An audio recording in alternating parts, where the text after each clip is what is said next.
And welcome to this edition of CBN NewsWatch for this Wednesday, September 9th, 2021. I'm Ephraim Graham. Ahead today, Democrats versus Democrats in Washington. The battle intensifies over the president's massive spending and tax plan. The military contradicting what the president said about their advice on pulling out of Afghanistan. The spike in deadly crime in America, plus it could be the good news America has been waiting for.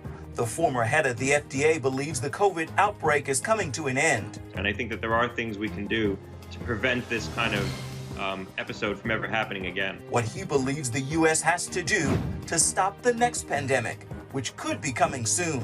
And we'll hear from actor Isaiah Washington about his role in the upcoming film, God's Not Dead, We the People. I tried very hard to pick projects that will resonate with individuals for a long time after they've seen it. Why he took part in the movie and how he looks to God for guidance in choosing his films.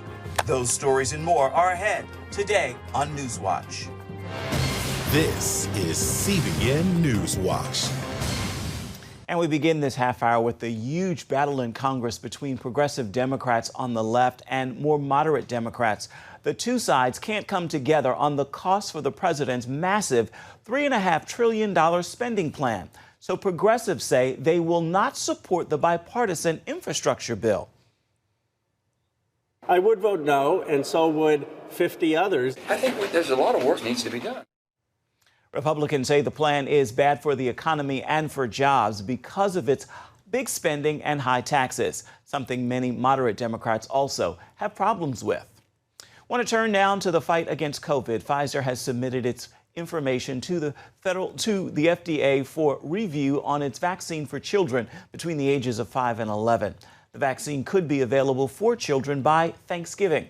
Many have gotten seriously ill from COVID this year. There is some good news. COVID hospitalizations have begun to drop. Also, many people still leaving their jobs rather than complying with vaccine mandates. 39 resigning from a health system in Kansas City, and Novant Health in North Carolina firing 175 people for refusing to get the vaccine. In a few moments, we're going to hear from a former head of the FDA on why he believes the COVID pandemic is coming to an end. Top military leaders say they recommended the U.S. keep 2,500 troops in Afghanistan even after the August 31st withdrawal deadline, a direct contradiction to the president's statements last month about the advice he said they gave him. Our Charlene Aaron is on the story.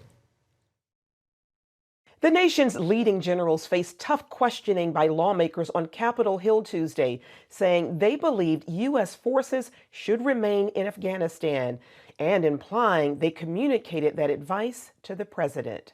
The chairman of the Joint Chiefs of Staff testifying that he believed it necessary to maintain U.S. troop presence ahead of the withdrawal, offering a differing account from President Biden's statements. My assessment was back in the fall of 20, and it remained consistent throughout, that we should keep a steady state of 2,500, and it could bounce up to 3,500, maybe something like that, in order to move toward a negotiated, gated solution. Did you ever present that assessment personally to President Biden?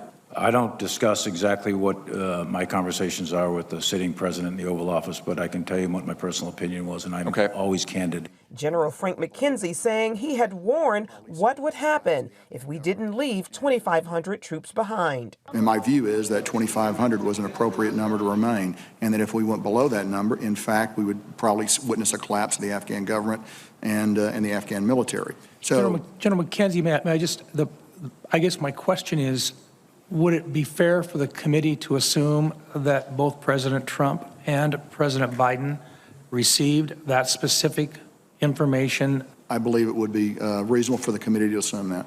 That contradicts President Biden's statements in an interview with ABC News last month. No one told, your military advisors did not tell you, no, we should just keep 2,500 troops. It's been a stable situation for the last several years. We can do that. We can continue to do that. No, no one said that to me that I can recall. White House Press Secretary Jen Psaki pushed back against suggestions that the president misled the public on recommendations from his military advisors. The president made clear that the advice was split. He didn't outline what every individual conveyed to him in private advice. Michael O'Hanlon of the Brookings Institution weighed in on the issue on CBN's Faith Nation. The central reality is we didn't have to lose Afghanistan in the first place. We didn't have to decide to leave in April. And Mr. Biden's team did not recommend that we depart when he made that decision back in the spring.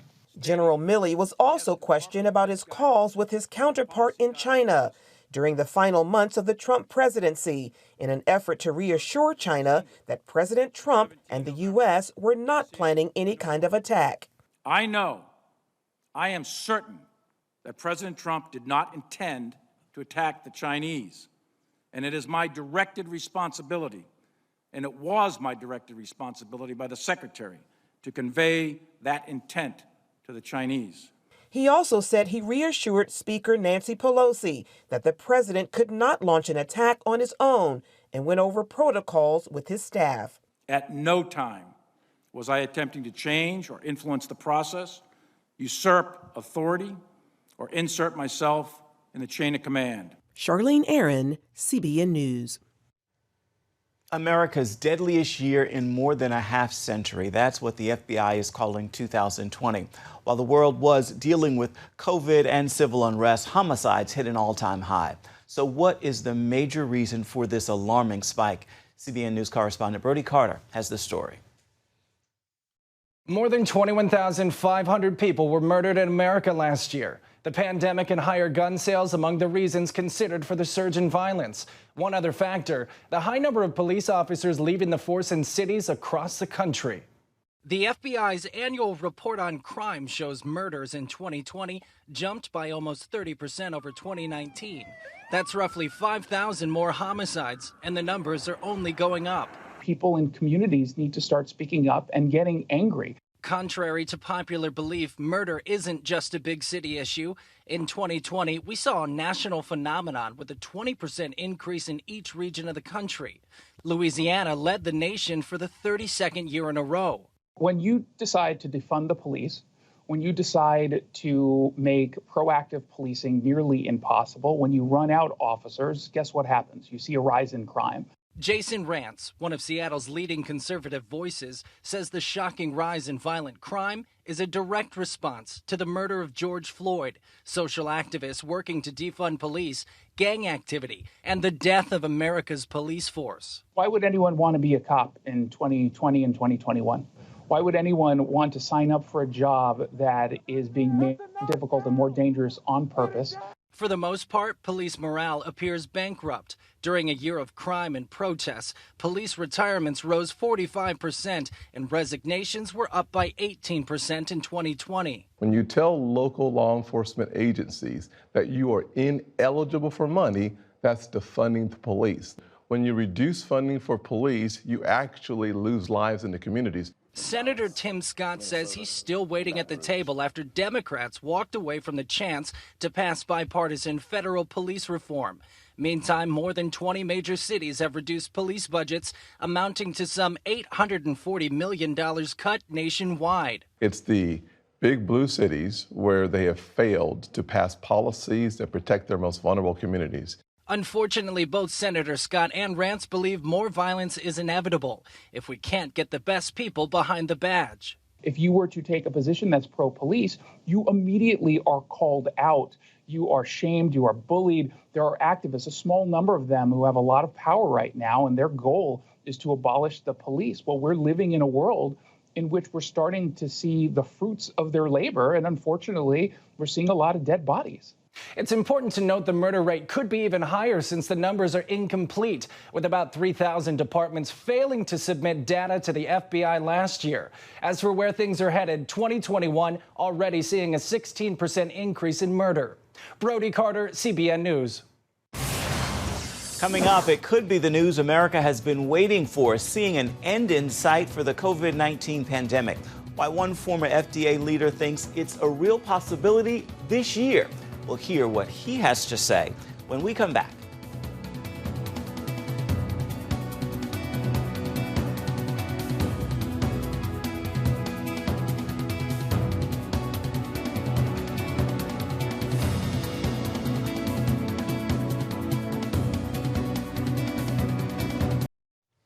This will be welcome news for the entire nation. The end of the pandemic. Former FDA Commissioner Dr. Scott Gottlieb believes it could happen soon. Medical reporter Lori Johnson spoke with him about why he believes that, whether we could face future pandemics and younger children being vaccinated. About half of all U.S. children ages 12 and older have been vaccinated against COVID-19. Currently, the shots are not available for younger kids, but that's likely to change. Former FDA Commissioner Scott Gottlieb believes children 5 to 11 could be offered their shots between Halloween and Thanksgiving. Now, the vaccine for kids aged 5 to 11 is basically the same formulation as the current vaccine, just in a lower dose. An even lower dose will likely be offered to children ages 6 months to 4 early next year. When it comes to adults, Gottlieb says businesses should decide whether to require workers to get the jab, adding President Biden's vaccine mandate may not survive legal challenges. A lot of businesses that were considering mandates now might wait because they're going to wait to see what the federal government does. And it's going to take the federal government months to implement this mandate if they're ever able to. And so you might have actually slowed down the rate of decision making in the private community. He says businesses could consider natural immunity in lieu of vaccines. I think we need to recognize that people who have immunity that's acquired through infection, that immunity is durable and it appears quite robust. I think the question from a clinical standpoint is how long it's going to last. When it comes to the pandemic, Dr. Gottlieb has reason to believe the infamous Delta surge will be the last one. Then COVID-19 in the U.S. would transition to an endemic, where the virus becomes a seasonal pattern like the flu. I think that this might be the last major wave of infection. The idea that this is going to continue to mutate very quickly and all these mutations are going to evade our tools and this is sort of going to be an endless crisis, I just don't see that. However, he says the U.S. must take action to stop the next pandemic, perhaps the bird flu, which could be right around the corner. And I think that there are things we can do to prevent this kind of episode from ever happening again. In his new book, Uncontrolled Spread, Dr. Gottlieb recommends fixing mistakes such as not being able to quickly deploy large-scale diagnostic testing, which could have identified asymptomatic cases. You know, you'd see a situation where 30 people would be in a room, everyone would be fine, and then 25 people would get the infection. And so the assumption was there must have been a contaminated surface that 25 people came in contact with. But what actually was happening was there was someone who was asymptomatic in that setting who infected the other people. The CDC, which usually takes months to collect, analyze, and disseminate information, found itself ill-prepared when it came to the need for speed. And then when they issued guidance to try to advise us on how we should be taking steps to reduce our individual risk and how businesses should be taking steps to reduce their risk, the guidances often weren't very well informed. They weren't articulated in a way that they could be actionable by consumers. Then came the inability to manufacture first-line-of-defense drugs, such as antibody treatments. We really didn't have the adequate manufacturing capacity we need to be able to prepare those at the scale that was required. And even now we have shortages of those drugs. They're starting to be rationed again. And finally, the U.S. trusted